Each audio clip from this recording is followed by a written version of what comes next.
let's talk a little bit about baking. Who likes to bake? I love to bake pies and cakes. I've mastered two. But to bake really well, you have to be organized and have a passion for it, because as creative and wonderful as baking is and how delicious the product is, it takes a lot of organization. There are very specific measurements and techniques, and running a business is the same thing. Think about it. When you go to bake something, you have to know exactly what you want to make. You have to choose all the right ingredients. You have to know the right technique and when to add this and when to add that to get the perfect product.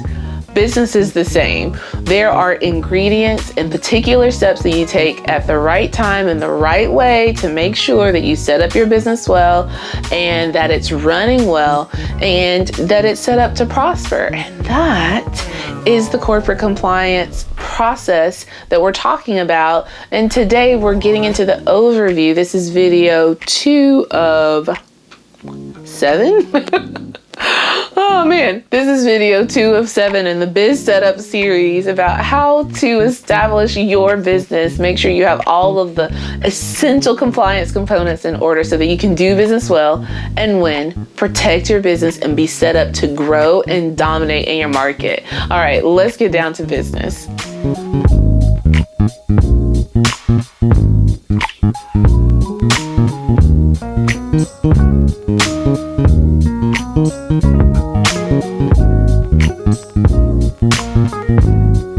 I am Alicia, your business compliance coach, and we're here to talk about the 7 essential steps to getting your business set up right to win. I want to go back to baking real quick. Consider if you do the baking steps out of order. Like, what if you're making a chocolate cake and you put all the ingredients in the pan and you bake it and then you pour it all into the bowl and you mix it up? You're gonna have a mess and it's not gonna be palatable or enjoyable at all. How many of us have been like, oh, I wanna start a business. I get this product, I put it out there. Oh man, I'm making money. What do I do with the money? I gotta scramble and figure out, I was supposed to be paying taxes on all that this year. My friend told me I only had to pay taxes if I had more than $10,000, which is nowhere in the tax code. And oh man, you mean I was supposed to be paying taxes for the past 10 years and now I've made $500,000 over the past 10 years and there's a statute of limitations and they can audit me back to 3 years and I can end up owing $30,000 in taxes. So now let me go and get these tax things in order, pay the back taxes with money I don't have because I didn't budget for fines. And then, whoa, I'm in a lawsuit because someone didn't like my product and they're suing me for $5,000, but I don't have a corporation set up. So now I can come out of my personal bank account. What? It's a mess. It's not pleasant. These things happen, people, and I don't want them to happen to you. So we're going to talk about the easy, simple steps. Okay, now when I say easy, it's doable. I'm here to coach you through it and walk you through it. These are things that I learned the hard way. I tried to start businesses a couple times before I learned these things, and I'm so glad they didn't take off because I would have been a mess with my business. Everything I just explained to you would have been me. It could have been me, Lord. But I'm so glad that it wasn't. So now you're like, Alicia, you've convinced me. Tell me these steps.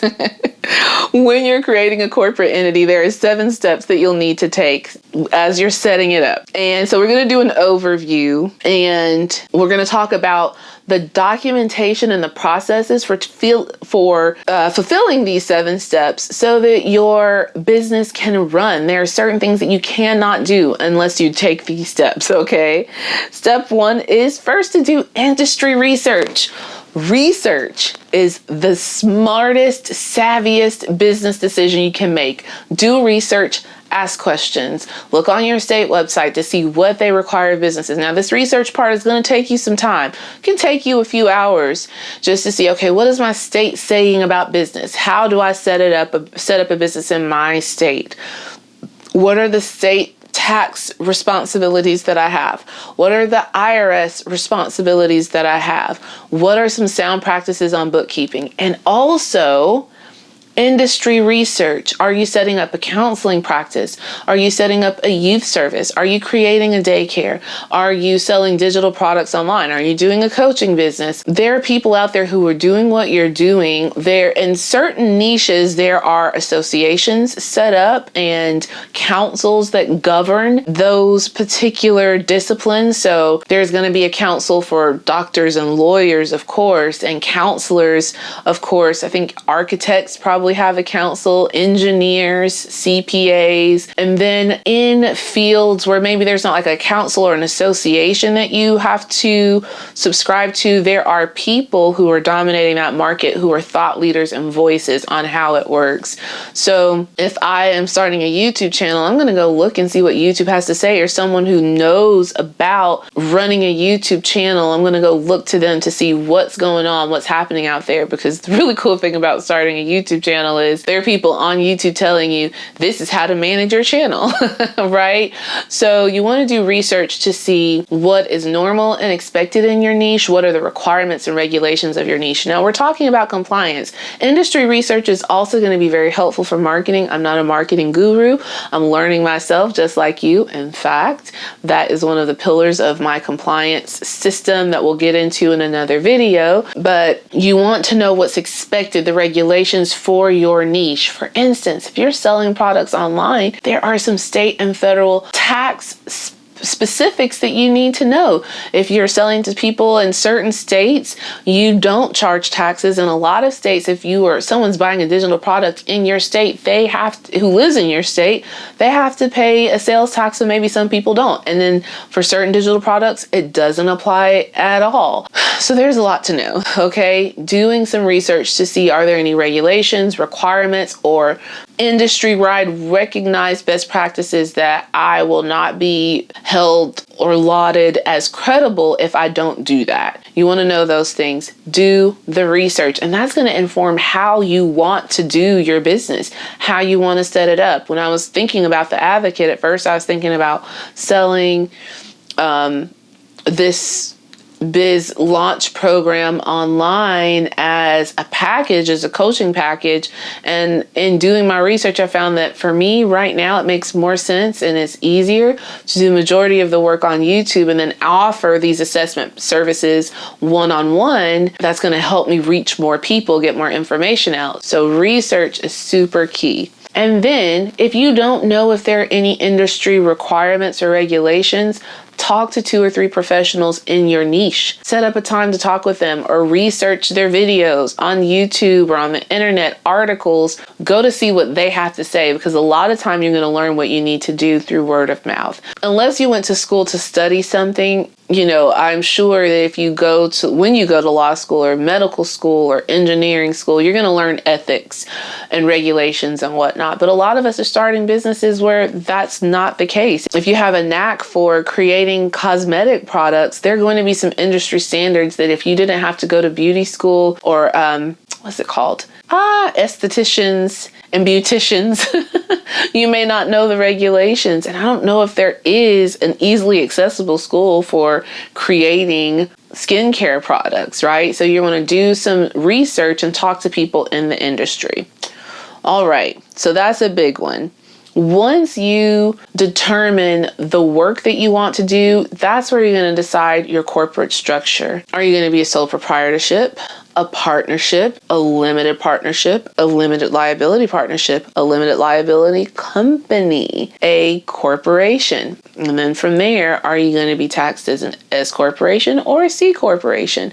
You got to decide the corporate structure that makes the most sense for the kind of business that you're doing. Okay, that's step 2, setting up your corporate structure. Now, step 3, you're going to create the corporate entity based on the business structure that you choose and the kinds of documents that you file. And if you even need to file documents, is going to depend on the structure. This is important because this is the first actionable step in establishing that corporate veil, is setting up the business entity that is going to do the work. It's like the business entity and the processes and structures. That's the the glove, and you as the owners and shareholders and whatnot, directors are putting your hand in the glove to work it out. But the hand and the glove are separate.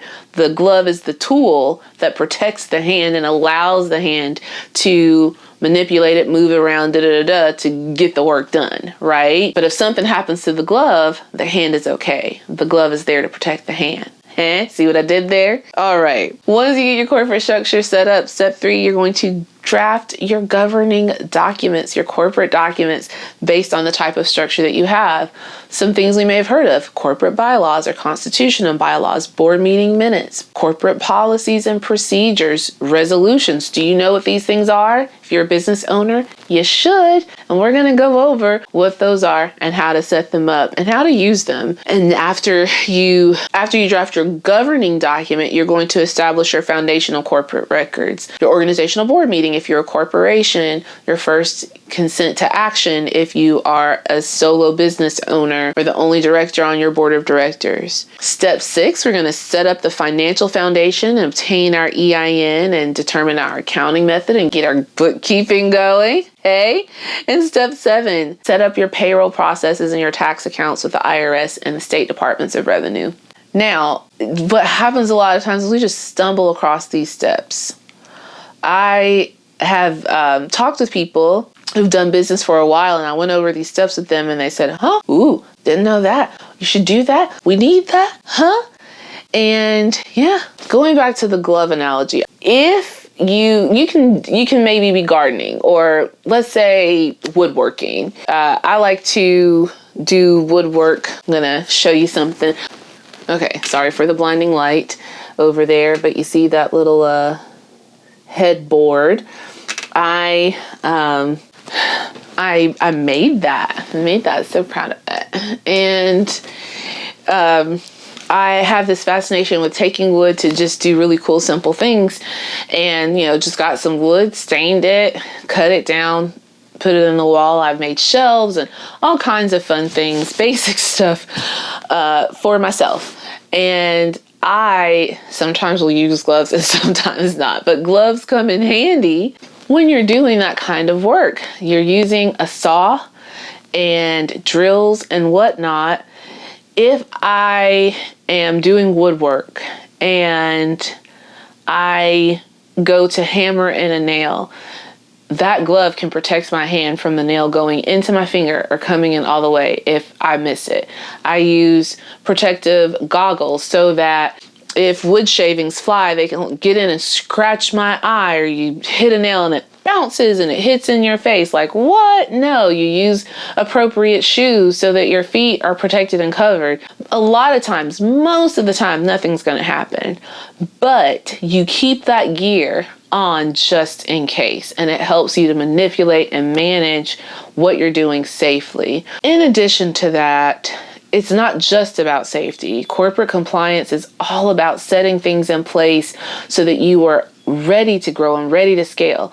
If you have your bank account and your financial records set up and someone says, I love what you're doing with your business, I want to see how I can invest, bring your financials, let me look at them, create a report. I want to see how you're using your money because I want to invest in someone who handles finance as well. I want to see that when you're savvy with your business. I want to see how you're running it because I would love to invest. If you have those financial records together, you know where your business is going, you know what you need. If you know your business, you know your finances, you know what's coming in, where it's going, you've done your research to see what's happening in the world of your business niche and what would be really useful to help you to grow. If you know, like, if I could get this kind of sound equipment or this kind of lighting equipment or this new machine, it would allow me to scale to this level.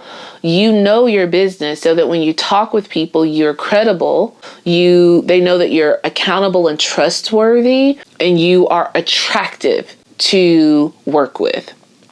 And that's going to be a big thing.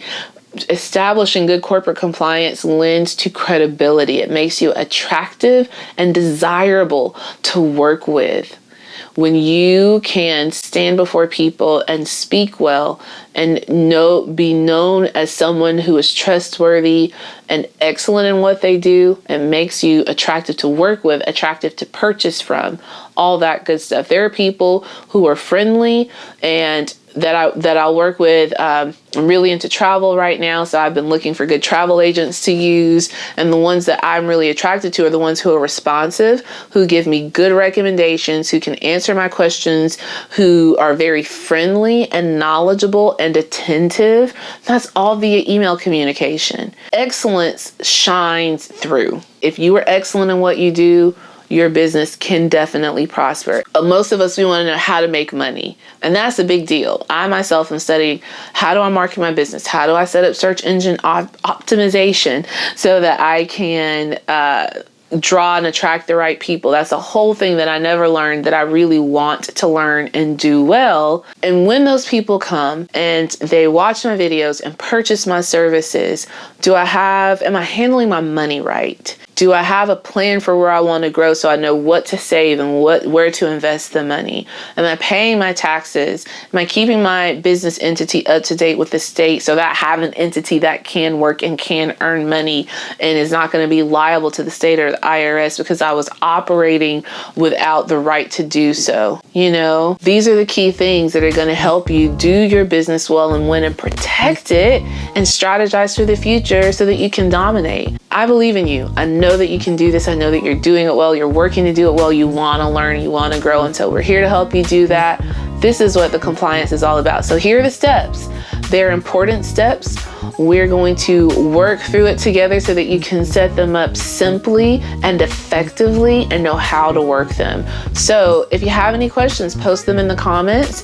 You can also email me here at this address that's linked in the video because I'm not remembering off the top of my head right now. And reach out, comment, send me an email if you have questions, and especially if you want a comprehensive review of what you're doing and to know that you're making it work. If you're lost in the sauce and you want help getting started, you want help getting the business set up, getting these steps done in order, you can sign up for my compliance assessment program, my biz compliance assessment, where you fill out a form and we have a 1 to 2 hour one-on-one session where we go through the details of where your business is and what you need to get set up. And then I'll offer an hourly service where we can do 1 hour coaching sessions where we can work on setting up these business compliance things together. I can help you with setting up your business on the state website. There are some really great companies out there that offer software, so I can guide you through that. Now, I am not a lawyer, but I am a coach, so we can walk through it and do it together. So if you want someone to help you with these steps, sign up for my biz compliance assessment. That's step 1. And then if you need further assistance, you can consider purchasing a 1 hour coaching session and we can work this out together. All right. I am here to serve you. I believe in you. So let's go do business well and win. See you soon. Catch you in the next video.